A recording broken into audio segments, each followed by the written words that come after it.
চির এই ছোট্ট পরিবারে আপনাদের আবার সকলকে স্বাগত জানাচ্ছি। Welcome to simple housewife.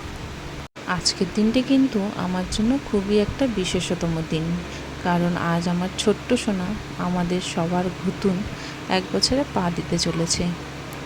মা হিসেবে আমার কাছে আজকের দিনটি অত্যন্ত আবেগঘন। দেখতে দেখতে 1 বছর কেটে গেল। মনে হয় এই তো সেদিনেরই কথা।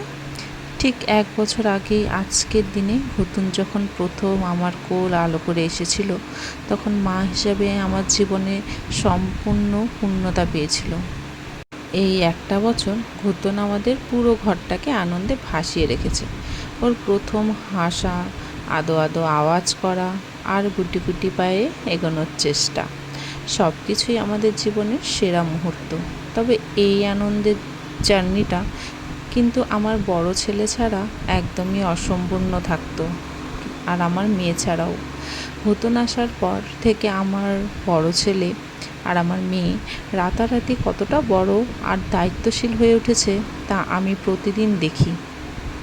ওরা দুজনে যেভাবে ওদের ছোট ভাইকে আগলে রাখে, ওর সাথে খেলা করে আর ওকে ভালোবাসে, তা দেখে একজন মা হিসেবে আমার বুকটা গর্বে ভরে যায়।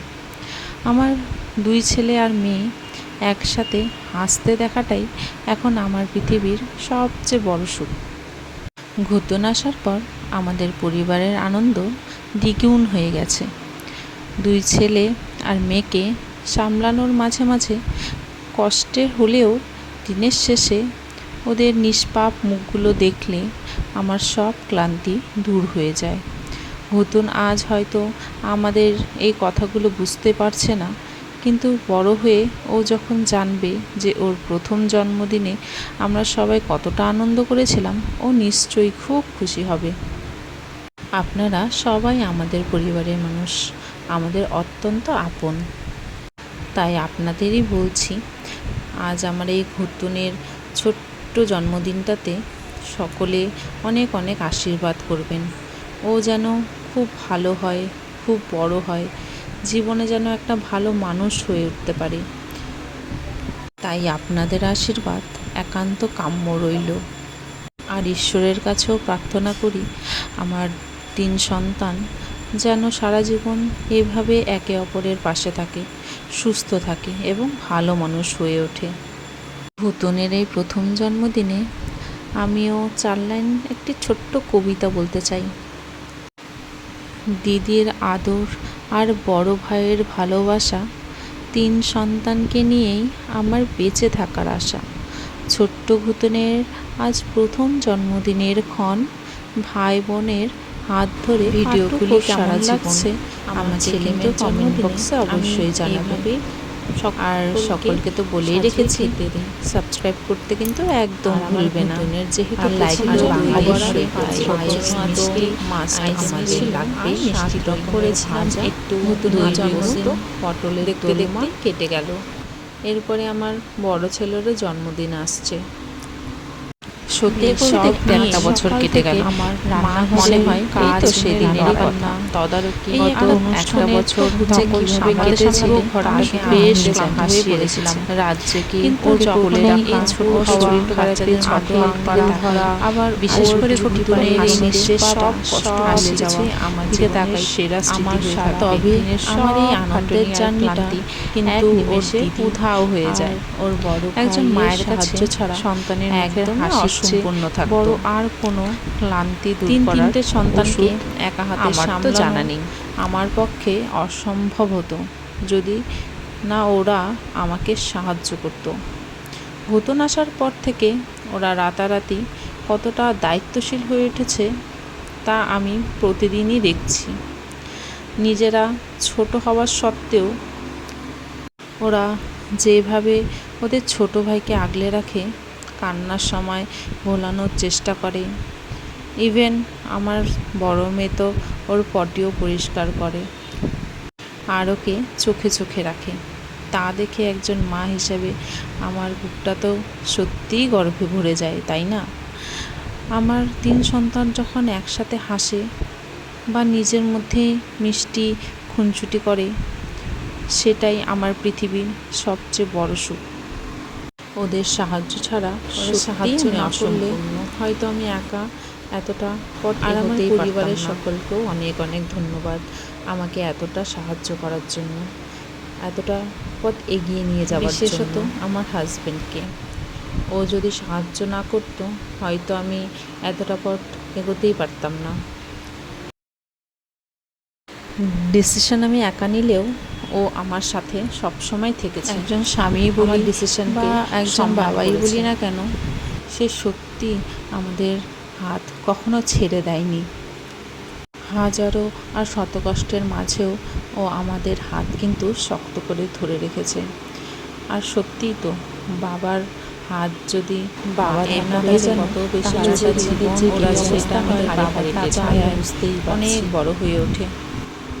ওর বাবা অফিস থেকে আসলেই ঘুতুনের দৌড়ে যাওয়া, ওর চিল্লাচিল্লি ওর বাবাকে ভীষণভাবে আনন্দ দেয়। ওর বাবা তো যখন অফিস থেকে বের হয় তখনই বলতে থাকে, বাড়িতে যাওয়ার সাথে সাথেই তো ঘুতুন চিল্লাতে চিল্লাতে আসবে আমার কাছে। ও সারা রাস্তা বাইকে মনে হয় ঘুতুনের কথা চিন্তা করতে করতেই বাড়ি আসে। বাড়িতে কার কী প্রয়োজন, কি লাগবে কি লাগবে না সবটাই জিজ্ঞাসা করে নেয়। আর আসার সময় সেগুলো হাতে করে নিয়ে আসে। ছেলে মেয়েদের জন্য ফল আনা, চকলেট আনা, চিপস আনা, মোটামুটি ও নিয়েই চলে আসে। আমাকে সবসময় বলে দিতেও হয় না। এই আনন্দগুলো এইভাবেই থেকে যাক। যখন পরিবারের সকলেই একসাথে থাকে তখন মনটাও কত আনন্দে ভরে থাকে, তাই না? পরিবারে চাই যাই হয়ে যাক না কেন, একসাথে থাকা, একসাথে আনন্দ করা, এটা কিন্তু অনেক বড় আনন্দের ব্যাপার। তাই যখন এই ছোটোখাটো আনন্দগুলোকে ভাগ করে নেওয়া যায় তখন খুবই ভালো লাগে। নিজের মনে যতই কষ্ট থাক না কেন সেগুলো চেপে রেখে আনন্দের সময় আনন্দটাকেই ভাগ করে নেওয়াটা আমাদের দায়িত্ব। আর আমরা হাউসওয়াইফরা কিন্তু এটাই করে থাকি।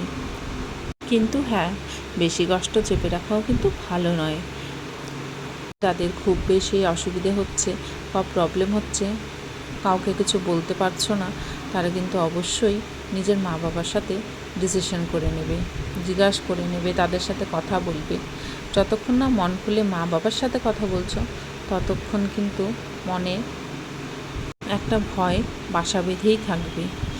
তাই আমি বলবো, যাদের মন খারাপ হয়ে থাকে বা মনে কথা চেপে রেখো না। তোমার যেটা পছন্দ নয়, যখন যেটা তোমার ভালো লাগছে না, সেটা অবশ্যই মন খুলে তোমার মা বাবাদের অবশ্যই জানাও।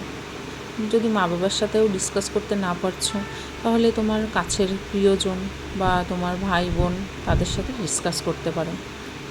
আমি যখন কোনো প্রবলেমে থাকি তখন কিন্তু আমার বোনরা বুঝেই যায়, আর ওরা অবশ্যই আমাকে জিজ্ঞাসা করে যে তোর কি হয়েছে, তুই বল আমাকে, তোর কি প্রবলেম হচ্ছে। তাই একজন কথা বলার মানুষ থাকা অবশ্যই প্রয়োজন। ঘুতুনের জন্য তো অনেক কিছু করেছিলাম, আর আমাদের জন্য করেছিলাম চিলি চিকেন আর ফ্রাইড রাইস। চিলি চিকেনটা আমার বোন এসে করেছিল। সে দেখলো আমি ঘুতুনের রান্নাগুলো করছিলাম, তো ও বললো যে তুই দে আমাকে চিকেনটা, আমি ফটাফট করে দিচ্ছি। আমি বললাম ঠিক আছে, তাহলে চিলি চিকেনটা তুই করে দে। আমার ননদ যেরকম সবজিগুলো সব কেটে দিয়েছিল। পরিবারের সকলে যখন একটু হাতে হাতে কাজ করে দেয় তখন কষ্টটা একটু কমে যায়। আর কেকটা কি সুন্দর এনেছিল, তাই না? আমার বোন নিয়ে এসেছিল। কেকটা যেমন দেখতেও খুব সুন্দর, খেতেও তার থেকে দ্বিগুণ সুন্দর ছিল। আজকালকার কেকে তো এত মিষ্টি থাকে যে খাওয়াই যায় না, আর বাচ্চাদের দেওয়া তো খুবই রিস্কি ব্যাপার। আর দোকানের কেকগুলো তো ওরকমই থাকে, না জানি কবে থেকে বানানো থাকে, কিন্তু এটা হোমমেড ছিল আর খেতে এত সুন্দর ছিল, আর মিষ্টিও একদমই কম ছিল। যাদের সুগার আছে তারাও খেতে পারবে, এত সুন্দর মিষ্টি ছিল এটার মধ্যে। তো আজকের মতন ভিডিওটি এখানেই শেষ করছি। সকলে সুস্থ থেকো, ভালো থেকো, রাধে রাধে।